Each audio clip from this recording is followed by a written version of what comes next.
935 K-Day, welcome back to Sundays in LA. Y'all, I am so excited. I've been excited about all the interviews.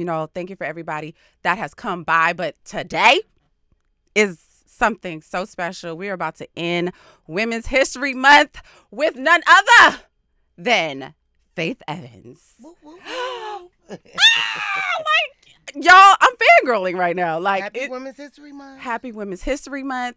It's my show, and I'm fangirling because Faith Evans is sitting right next to me. How Does that are mean you? I'm a historical woman? No, it means you are an icon. It means you are the shiznayet. Take historical. Okay, I mean, what's historical? If you like it, I love it. Okay. Yes. Faith, I have got to tell the story as to how we met. Please do. Because I meet a lot of people these ways. Okay, cool. Just being my regular self. Regular, real down-to-earth self. Y'all, I live in Inglewood, California. We know this. And I was going to get some slouch socks. All right. I go to my favorite beauty supply. What's up? And I saw this really nice big body truck. I'm not going to name the actual truck. I don't need y'all stalking her. But I was like, is that Faith Evans? So I kind of did my little stalking. And I said, yeah, that's her. And as soon as she got into her car, y'all, like her left leg was ready to hit the ground and close the door. I said, hey, like I interjected into her closing the door and was like, what's up? My name is Corey Renee and I'm from 935 K. I'd love for you to come and hang out with me. And she was like, okay. I was like, for real? And it has just turned into an amazing relationship. I cannot thank you enough for being here. Thank you for actually approaching me. You know what I'm saying? Actually, I think you were actually getting in your car. I think your meter, somebody was waiting for your meter. Yeah. I think I saw that whole move. That is awesome. And I thought that, at the time, I did think that the rate you were talking about, you worked around the corner at the other station. At the other station. In Inglewood. Uh-huh. So I was like, oh, that's right the corner from my house. Okay. I mean, of course I'll do it anyway. Right. But, I ain't been doing interviews and stuff. I be at home. Listen. But I told you yes. And after 2 or 3 postponements, it's all right. I'm here. We here. And I ain't even tell you I sprained my leg. Listen. I was still going to come. Exactly. Because if I'm not, a woman of my word. You are. I'm not even usually a canceling girl. Like, it's okay. I'm usually there early, but stuff happens. No, it all does. All the time. All the time. And I feel like everything is where it's supposed to be. But thank you for having me. Oh, no, thank you. Thank you. I want to jump right on in and just kind of talk to you about, like, Faith Evans, the young generation, the child, before all of the legacy that is you. How did you know that singing was your gift? Oh, well, I started singing probably when I was 2 years old. I mean, I remember singing my first song in church when I was 2. I wasn't in the choir, but around the house, the Flintstones was one of my favorite cartoons. So there was a song, "Let the Sun Shine In," face it, when Bam Bam and Pebbles sang that thing. Mm-hmm. And they was like at the Rock Bowl, but it was the Hollywood Bowl. And that was the song I sang in church at like 2 or 3 years old. Nice. But I was so shy and I ran up. But, everybody, yeah. My auntie like, go up there and sing. So I actually knew I had that gift a long time ago. I mean, very early on, should I say. And over the years, that's just, I sang everywhere. Church, school, pageants, talent shows, bar mitzvahs. Come on. Bar mitzvahs. Wherever you needed her, she was there. Okay.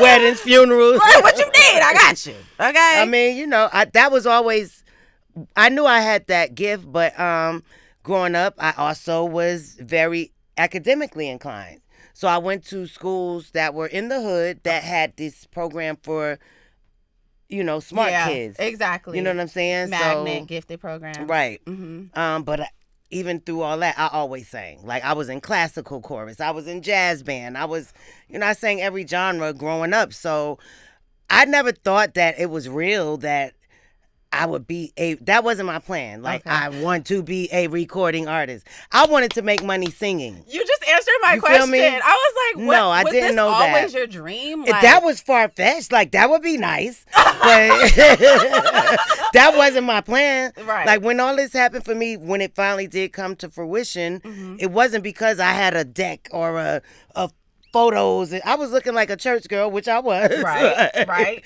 But I happened to be always around talented people. Wow. My actually Redman. Let me take you to that. Come on, Redman. He's a fan of 935 K-Day. What up, Red? That Redman and I dated when I was in 9th grade. He was probably in 11th or 12th grade. Okay. His sister was one of my best friends from high school. So he was still a drummer in church. I've told this story before, so anybody that heard it before, I'm only telling it again because she ain't here. Ow. And she ain't read my book. You know what I'm saying? Shout the book out. Shout the book out. No, Red ended up with Eric Sermon. I remember being 9 months pregnant with my daughter China, or 8, 7, however many months, and they were trying to take me to a meeting with a big manager, like some real big manager. I wasn't trying to be an artist. I was pregnant. Prior to that, my daughter's father, Kayama Griffin, he was a part of a group called Three Boys from Newark, which Vincent Herbert, who you may know of, they were a production crew. They were working with Christopher Williams. So I was in college. I got a full academic scholarship to Fordham University. Come on now. So I was going to college, and I would see this guy that I knew from the other jazz band at the other school. Okay. That ended up being my daughter's father. Wow. He asked me to come to the studio with Christopher Williams. I moved to LA, dropped out of my full scholarship. What? And because he told me he wanted to marry me just because I was pregnant. Because we love. Of course. Clearly that ain't happened. But okay. Through that, I met Puff. Al B. Shore was the first person that ever gave me a check in the music business. He just used to pay me to come and sing anything. Oh, wow. Just come and layer stuff. He used to pay me. I was on welfare. So, you know what I'm saying? Like, it's a weird, like, not even weird. It's just how God had it aligned for me. Because that wasn't what I wanted to. I ain't going to say I didn't want to do it, but I didn't have a plan. You know what I'm saying? Yeah. Once I dropped out of college, I'm like, what the fuck am I going to do? Like, where we at? What's and next? And then I had met Chris, and I met Al, met Puff through that, and then Puff called them to do some tracks, and he needed somebody to sing one part, and I hooked that shit up so good that he asked me to sign to his new label right on the spot. So that's my story in a nutshell. But you can also buy my biography called Keep the Faith. It's on paperback and hard copy. Hardcover. Go out. All these stories and more are in there for you. All these stories for your liking. Absolutely.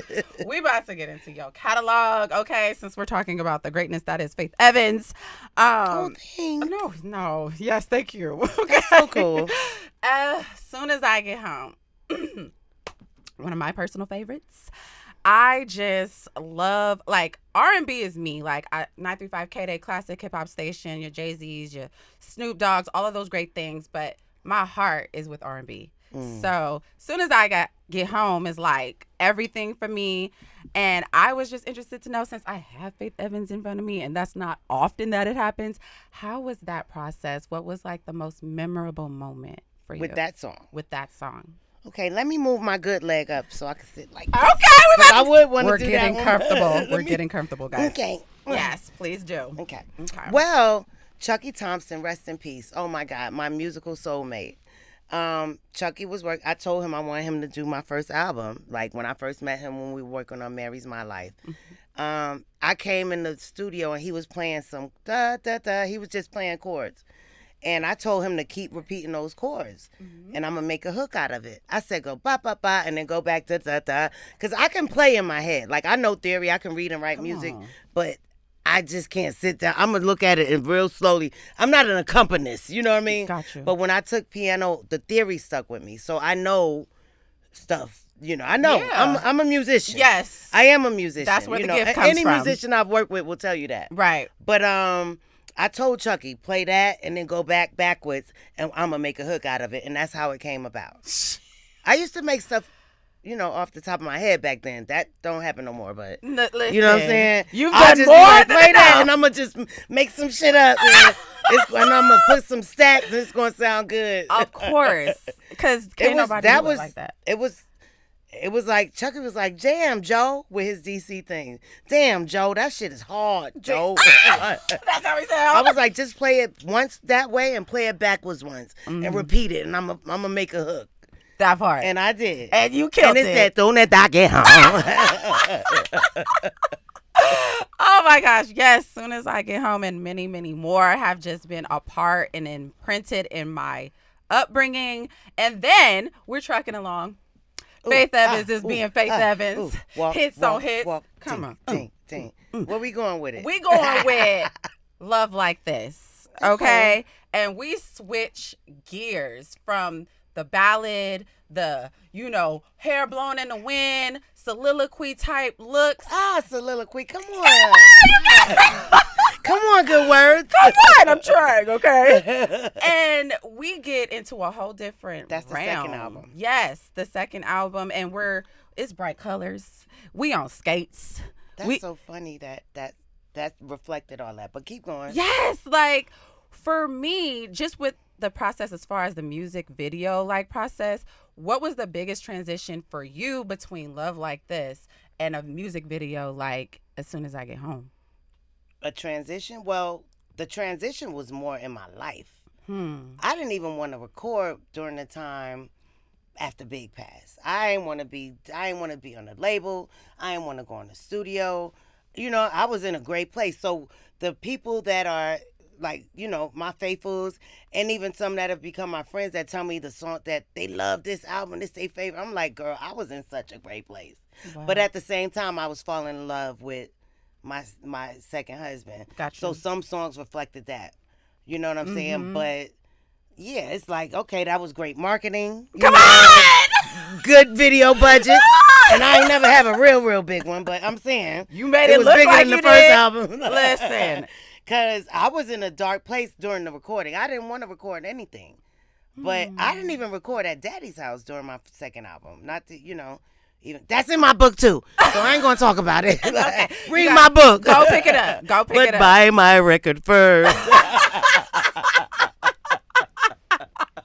I love it. I absolutely love it. Come on, energy. Thank you for that. I definitely want to just keep going with the music. Come on, roll it on. I just where you going with it? Come what on. Happened? Well, you did speak of Big. We here at 935 K Day, we play him religiously. Big is just that guy. Period. And you guys had an amazing relationship that turned into, fruits of the labor of your son, CJ. Can you talk to me a little bit on the women's side of things? Because I'm a single woman and I need the advice. When do you think? I am not an advisor. Only to my friends, I dig it. I give them good advice. I think you do. But I ain't going to do it out loud. But go ahead. It's okay. What you got to say? What I want to know is, what do you think, or can you recall the very first time you knew Big was the one for you in that life space? Oh, what happened? It was real quick. Now, to be clear, it's in my book as well, Keep the Faith, which is on hardcover and right now. And soft. Go get it. Okay. Paperback. That part. But Big and I actually met at this photo. I was signed to the label, and Puff had a photo shoot for all his new artists. And who ended up there? Maybe me, Big, Total, and Craig Mack. I don't even know if all of them ended up. No, Total came. Okay. Big was there. I don't know if Craig was. But nonetheless, Big didn't even know I was signed to the label. Okay. And so we had a lunch break, and, used to go to the photo mat and get your pictures from the thing, your phone numbers on the thing. So I'm looking at pictures at the lunch table, and he's walking over my shoulder. Yo, that's your daughter? Oh, da-da-da-da. He had 6 or 7 Junior Mafia niggas with him. Oh. So at the time, rest in peace, my homegirl Hurricane G. She was with me because I had just dropped my daughter off at Redman House. Okay. And Hurricane G was there with Red. So she said, you going to New York? Take me to the train station. I was like, I got to go buy a photo shoot. Yeah, I'll take you to Brooklyn. Facts. If you go with me. Let's go. Big in them, probably looking at it. Hurricane G was popular at that time. Yes. I was not. I was nobody. So he probably looking like, how the fuck she know her? But I know her through Red. Come you know on. what I'm saying? Big is looking at my pictures. He's like, you got a daughter older? I got a daughter too. By the time he asked me to take them home, I dropped him off. He had gotten my phone number off the envelope. He told me, I'm going to call you tomorrow. What? And I'm in my mind like, I ain't even give you my number. I was like, all right. And he called me and asked me, can I come to Brooklyn? Because he was like, how you know your way around Brooklyn? Right. But I had been going to churches in Brooklyn for years. You know what I'm saying? So, yeah.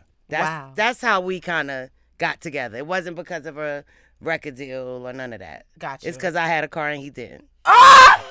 I mean, pretty much. I mean, let's just keep it real. No, I'm saying we wouldn't have made that connection if I Otherwise. wasn't driving and he didn't ask needed me a to take ride. them back. Yeah. But all of them was in my trunk. They joking the whole way, and I had jokes too. Like, he asked me, when you coming back to Brooklyn? Come on. He saw somebody beautiful and that can hang with the boys. And he didn't know I had a deal already. Either what happened? Oh. Let you know it's legitimate, baby. Okay?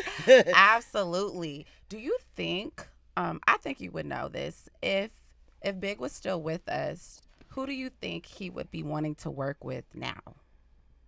Well, I mean, that's like saying, who do you like? I mean, there's so much talent out there. Yeah. I feel like by now, Big would have already been had his label solidified. And, he wanted to do all that, even between the first, a year before he passed. Oh, wow. He was wanted already to do thinking that. Yeah, he was forward thinking already. Wow. I mean, even with him having Undia's Records and Junior Mafia, even though it started with, I'm going to put my niggas on. Yep. You know what I'm saying? But that was his thoughts already. Damn. But then Big also used to ask me for business advice on the side. As he You should. feel me? Because I had a whole different relationship with this thing than him. Yes. He wanted to make money and not have to sell drugs to get it. Yeah. I'm like, I want to make money with my gift, but I'm on top of this.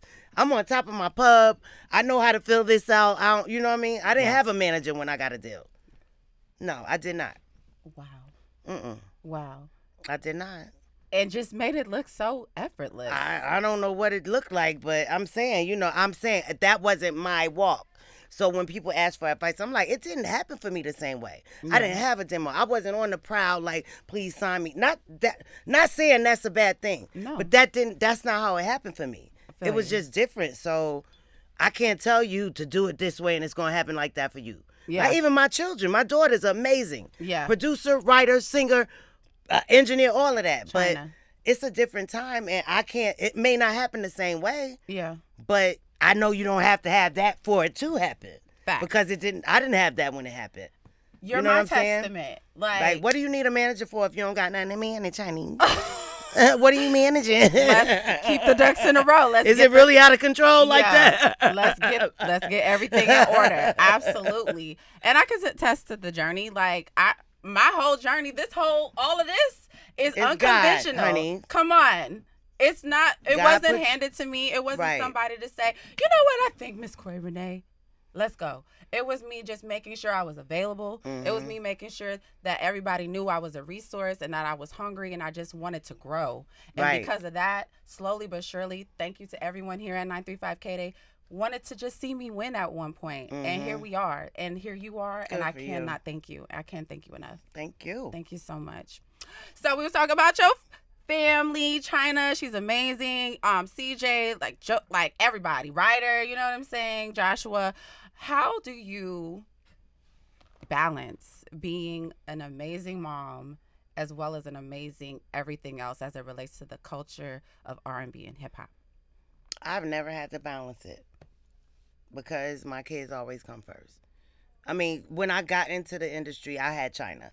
So, like, you see old pictures. China's in a lot of them. Everybody knows China. China was, this is, okay, I ain't going to say it, but I'm going to say it. No, just like no. Because there's no comparison. But of people course. that I know, like the Totals and people like, and 112 be like, China was the original Blue Ivy. Everybody knew her. But no, China was really like around everybody. Brat and them be like, where China at? China used to be with everybody because I didn't want my daughter to not be around me. And then after a while, I had to not let her be around me because I had her in the coat room waiting with somebody while I'm in a little, bar club performing. And then she had China had a thing. They were talking about no smoking in preschool. And she told the teacher, my mother don't smoke cigarettes. She smoked blunts. So I started. Oh, my God. Yo, everybody, Nino sees, everybody big, all of them used to have China with them. Like, she was like real, like New Jersey, Brick City, China back then. China done changed, honey. I done changed, honey. After Atlanta, China's a different China. But no, China was real gully back in the day when Come she was like on. 3 years old. Like With they used it. to tell her, go tell her your uncle want to hit that, and she'll repeat, my uncle want to hit that. Like, oh my God, stop doing that with my daughter, y'all. But that's why they love China. Like, and they see China now. She's like, Uncle, are you okay? Do you need a ride? Oh my gosh, absolutely incredible. I love it. Keeping family first. That's 100%. But back to the children thing. I never had to balance because I've taken time off. When I was pregnant with CJ, I was supposed to be doing my second album. But I was also going through a separation with my husband. And I said, shit, fuck a studio. You know what I mean? Right. That's what I said in my heart, and I ain't go until I right. was ready. Good and ready. So it's no balance in that sense because It was one or the I'm other. going to and do you what I'm chose your going to do, family. and I ain't going to do what I ain't. That part. That part. It got to make sense. Make it make sense, Lord. I love it. And now we're going to talk about your amazing event that's coming up, the first annual Autism Acceptance event, correct? It is, but actually, I'm partnering with Paul Avila, who has a foundation that is already kind of solidified in LA. His son, Paulie, has special needs. He has a great foundation. They serve the community in so ways. So I really decided, I want to partner with you because my foundation is still a startup. You know, Right. Writers Room is a startup, and it's a great thing to do to partner with other foundations and other, causes that are already kind of up and going. Yes. So I kind of said, Paul, I want to be a part.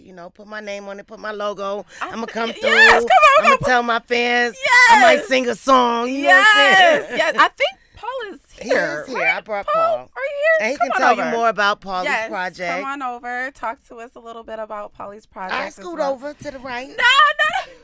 We'll figure out how we're going to get this Okay. done here. Oh, We can, yeah, and we're just going to move. right. Thank you. Yeah. Welcome. How are you doing? I'm doing fantastic. How about yourself? Good. Thank you for being here with us. What is just the biggest thing that you want everyone to know about your first annual event? Yeah, no, we're so excited, and especially partnering up with Faith. It's amazing. At the end of the day, I struggled as a young parent, being 20 years old. Not only is my son autistic, but he's also blind. So it's very challenging. Paulie's going to be 27, but being unable to see and talk, we found out at a young age that music seemed to soothe and calm him. Wow. So long story short, 10 years ago, I was doing a lot of work in Skid Row with the homeless community, and one day I saw this homeless gentleman with headphones, and he had that same smile that Paulie had. I was like, man, like they say, music's a universal language. Nobody knows more than me with my son, being unable to see and talk. So I went home that night. I was tossing and turning. I'm like, all right, God, you put something in my heart. How do I connect my passion of helping the homeless, Paulie, and music? And I said, let's start Paulie's project and share the gift of music by donating radios to the homeless. So 10 years ago, I started Paulie's project in my son's honor. We started donating radios. So fast forward 10 years later, we're a nonprofit organization. We're all about, giving back to the community, the homeless community. We have a food pantry, mentorship program. We just got a new warehouse, a cargo van. Like, God has opened the doors. So we're touching a lot of lives. But, autism is huge to me. I deal with it on a daily basis. Right. So it's amazing to have this event with resources. We're going to have vendors. We're going to have just a lot of activity booths. So, me as a young parent, if I were to go to an event, what would I want? I would want stuff for me to know where I could go, so we're having tons of, like I said, resource booths. Also, what would Paulie be able to do? We want to have fun, have them, arts and crafts. We're having slime booth and jumpers, petting zoos, all this good stuff. So, yeah, I can go on and on, but train, yeah, a little train. Come yeah. on, train. Exactly. So it's amazing, and to have Faith on board, it just double the power. And we're getting a huge response. There's a lot of families that need help and want resources. So like I remember, myself, I was on an island by myself, it felt like. So this is amazing to have. Yeah, definitely got to shout out my homegirl, old school Becky Lou. She's going to be hosting that event as Yes. well. Yes, She she's is- awesome. She's right after my show on 935 KD alongside the great and legendary Art LeBeau. Art LeBeau, yes. So tell her I said hello. What's up, Becky Lou? I will. Was that the thing in the park, right? The thing I yes, came to on Skid Row, yes, our right. giving back event, in Skid Row. Yeah, and shout out to K-Day. They've always supported us. I know Cece's a good friend of mine. She showed up to many of our events, and you guys are just awesome backing us up. Yes, thank you so much. Well, we appreciate you. Let us know the information as far as where we can reach you, ticket Yes. sales, as well as the date if you could. Yes, definitely. It's going to be on April 20th. It's at the Mm. Derby Room. Yeah, 420. Can't forget that date. Yeah, exactly. It's going to be from 11 to 4. And you can find, I know Faith's posted the Yes. flyer. If you go to Paulie's Project on Instagram, I have the link in my bio because we're really stressing for people to register. We've had an overwhelming response, which is great, but only holds so many, you know what I mean? So we're telling people, don't just show up, please register. It helps us get a head count, and we'd love to see the families out there. Yes, thank you again. And I don't know if I caught it or not. Your Mm-hmm. Instagram handle, where can we reach you on Instagram? Yes, it's at Paulie's Project, so it's Paulys and then Project, Oh. and you can see the journey of a single father raising a blind and No, autistic they son, do so much. and I'm all the like, community man, work. Yeah. he really like. I'm like, damn. Mm-hmm. I mean, my heart wants to do all these things, but with my Mm-hmm. 4 hours to myself a day, Mhm. I'm like, Yeah.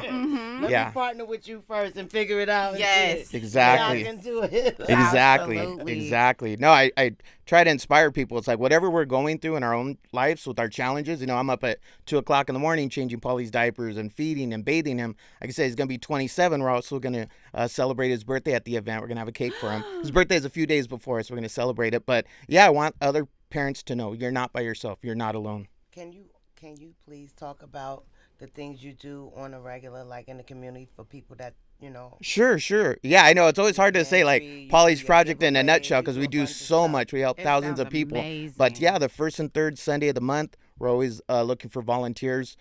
We hit a lot of homeless encampments, giving basic items, essential items, hygiene kits and clothing and socks and shoes. I had a uncle who was homeless in Skid Row, so at a young age, me and my mom would drop off cigarette cartons and all that stuff to him. So I remember going down there. So when I got older, I said I want to get back to that same area. So it was in my heart.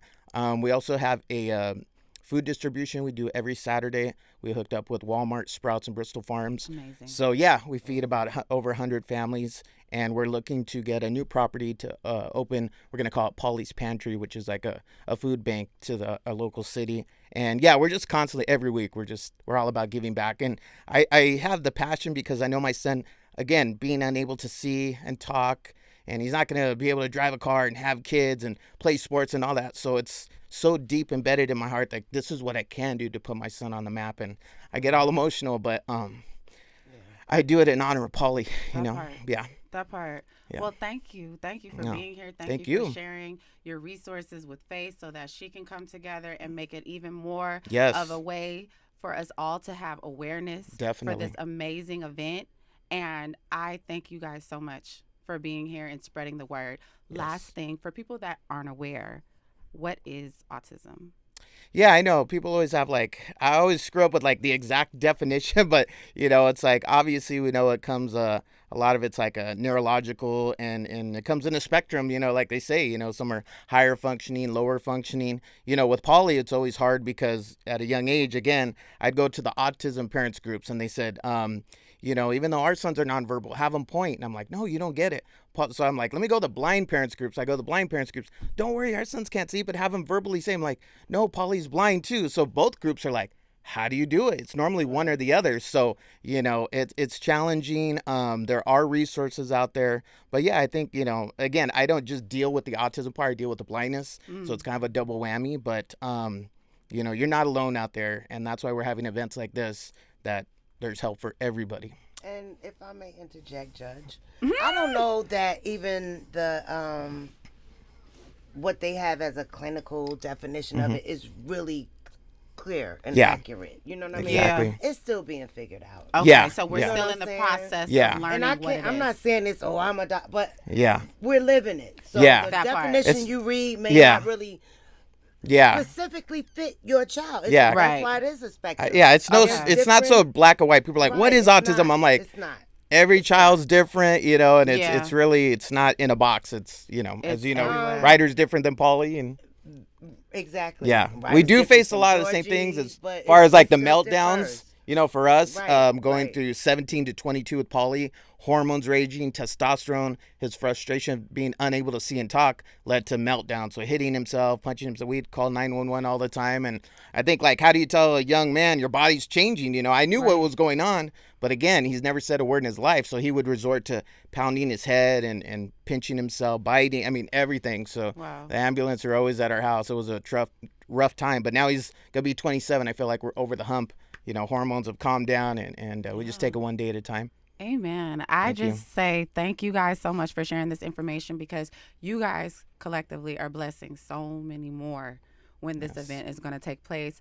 April 20th, you guys be sure at the Real Faith Evans for any information. Paulie's Project, you guys check them out. Paulie, thank you so much. Thank you so much. I appreciate it. For joining us. We Yes. appreciate you. Appreciate you. Come God bless on you all. now. Yes. So, Faith, I just got one last question for you here. Okay, we're going to switch gears just a little bit. And again, I just want to thank you so much for joining me. You have been an amazing guest. My hypest one, my most favorite. Wait, let me just add to the topic of speaking on autism. Please. Because my foundation Writers Room, obviously, I started it in honor of Writer. But when it was finally founded and organized, it was right on the onset of the pandemic. So I never really got to do a inaugural or annual event. But what I did do was a bunch of educational symposiums online, Okay. which went over so well. And I actually want to start doing them live because so many parents that joined in on my YouTube. So if anybody wants to see it, there's a lot of info on there. That was the point for doing it because the stuff I was experiencing and me having to sue the school district and pull my son out. Man. Oh, it's so many facets to it, Yeah. And a lot of people don't even know you can question this or you don't. You can change. Your IEP is not set in stone. You have a right to negotiate and challenge things, Right. You got to know that, but a lot of people don't because you just don't know you can. You don't want to mess stuff up for your kid, but then you may not realize it's already messed up for them and you got to fix it. Man. So anyway, if y'all want to see any parts of that, it's on Faith Evans. I think it's on my YouTube and Writers Room YouTube. Yes. But I just wanted to say that. And I'm going to have my first gala coming up, I think, during the holidays. I want to do it during the holidays. So y'all can look out for that, too. Definitely. Okay, you go to the No. next question. I mean, since we're talking, I'm like, your first gala, like, I'd like to come. I if you need anything. You want to host? Oh! Okay. Oh! You heard it here first. Heard it Let here me put on my first. lip gloss. Miss Corey Renee will be hosting Faith Evans' first gala. Absolutely. Oh, my gosh. Don't cry, Corey. Don't cry. Look at her popping her lip gloss because she knows she the shit. No, I got you to commit. No. Actually, yeah. Oh, it didn't take much. Okay, I'm with it. I'm with it. Oh my gosh. Okay, so let me refocus. This has been an amazing, amazing time spent with you, Faith Evans. You are the realest person that I have met in this industry. Aw. And I like to just be able to like stay it. You guys, it was her and I texting. Like, you know what I'm saying? This is Faith Evans. She can have anybody handling her endeavors. And it was me and her throughout Well, this whole you met thing. me, girl. I sure did. I sure did. But like you could have been like, oh, hit That use person the wasn't email. putting no money in my meeting. Listen, you could have been like, oh, here's my team's email, this or that. But you decided to just give me your number, and we've been rocking ever since. Thank you so much. Oh, you're always welcome. Appreciate that. And my last question is, it's Women's History Month. We're closing it out. I wanted to know, your career is beyond its own entity. Like, it's going to precede itself way before and way later than all of us being here. My question to you, Let me move my leg over. Sorry. no worries. My question is, what advice do you have to young women trying to get into this industry, not only just to get in, but to find a way to make sure that they don't compromise anything that they may believe in? But that's it. Because guess what? Yeah. Since things happened for me back 30 plus Yeah. years ago, Yeah. so many things have changed about how music is consumed, how it's presented, Mm-hmm. the real monetary value out of it, Right. So that shoot, I think your question answers itself. Just don't Don't compromise. compromise what you believe in. Okay. Don't do mean, it. because in terms of how the stuff is flowing right now, it's different. Yeah. Like, I wouldn't dare. Not me. I'm Right. just saying, if I was in the place, but again, it wouldn't be me because I wasn't really looking for that. It just right. kind of It happened. happens. But I definitely never had to compromise anything about my values to get a deal or to get a beat. Like, Mm-hmm. that was never the case. Gotcha. And I'm not saying if you did it and you blew up, you wrong either. all right. Good for you, boo. But Sure. but at the end of the day, right now, it's the window it's a bigger window. Yeah. You can hear anything on any day. Yeah. But the for it to really be fruitful and valuable, monetarily valuable, correct. for lack of my vocabulary words that I know so well. You got it. You know what I'm saying? Like, Yeah. it's not the same. Like, Mhm. it's like the money making part of it is a little different. Budgets is different. Yeah. I'm like, I ain't doing no record. I'm not committing my life to something for these couple of dollars. Not me right now. Facts. I have a whole son with special needs. My life is different, so deals don't make sense for me right now. Yes. And I feel like, me personally, my mission right now is to bring more awareness to what I'm dealing with in my life with my son. Autism. It's not about music. If I do something musically, it's got to be attached to that. Come on. You know what I mean? Because it ain't about a budget. Mhm. But in terms of the people that are new artists and up and coming, if you can, I can't tell them what to do, girl. Yeah. But I wouldn't compromise what I believe in. I wouldn't compromise, I got to do this to get that. Yeah. Yeah. Unless it's something that I'm, already, you know what I'm saying? Like, Mhm. that don't even sound right. I can't say that. Like, No, you're you know what I fine. mean. I know. You know. Y'all know what time it is. Don't be trying to twist Faith Evans' You could words. be telling that a lot of stuff. Listen, we're still human at the end of the damn day. Okay? Come on. You have been absolutely amazing. But what I'm saying is, you said it. Yeah. You shouldn't have to compromise. Don't compromise. Period. If you You- don't you want should- to, don't do it. Don't period. do it. Because what is it really going to mean at the end of the day? Nothing. You know what I'm saying? Nothing. A quick pleasure? No. With no treasure? Faith Evans, everybody. Come on now. You guys, before we get any further. Oh, I ain't say that. it's fine. It's fine. Okay, we're going to wrap it up with some 935K Day-ism. Okay. We love Big. It is what it is. Can you give me maybe a top 3 of one of Big's, your favorite Biggie songs? Top 3. Hypnotize is one. Damn, I gotta go back to the first album. Boom, ding, ding, ding, ding. Hey. Story to tell. Damn. I gotta see the track listing. He got joints. He got mad joints. But every time in the club, when I'm doing a little hosting party, I tell them to play Hypnotize. Come on. Hypnotize. And I got many favorite Big records, though. I love it. I love it. Faith Evans, thank you so much for joining me. Thank you for having me. Mwah. Thank you. I'm sorry. I love you. I'll be back. Yeah. You heard it. I'll here. be back. You got a lot of exclusives I'll be today. back. I'm going to be hosting a gala. Okay. Faith Evans will be back. So that means you guys be sure to stay tuned. It is 935K Day Hip Hop back in the day. Ew.